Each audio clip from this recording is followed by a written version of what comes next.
السلام علیکم ورحمۃ اللہ وبرکاتہ۔ اپنا ایمان تازہ کریں۔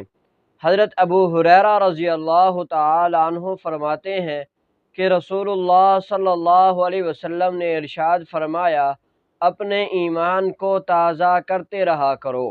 صحابہ اکرام رضوان اللہ تعالی علیہم اجمعین نے عرض کیا، یا رسول اللہ صلی اللہ علیہ وسلم، ایمان کو کیسے تازہ کریں؟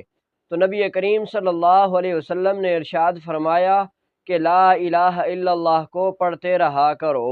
اسی طرح دوسری حدیث مبارکہ میں بھی حضرت ابو ہریرہ رضی اللہ تعالی عنہ نقل کرتے ہیں، رسول اللہ صلی اللہ علیہ وسلم نے ارشاد فرمایا کہ جو بندہ ایک تسبیح صبح کو لا الہ الا اللہ کی پڑھتا ہے، یعنی 100 مرتبہ لا الہ الا اللہ صبح کو پڑھتا ہے، اور جو شخص 100 مرتبہ شام کو پڑھتا ہے، جب قیامت کا دن ہوگا تو وہ اپنی قبر سے اس طرح اٹھایا جائے گا کہ اس کا چہرہ 14ویں رات کے چاند کی طرح چمک رہا ہوگا۔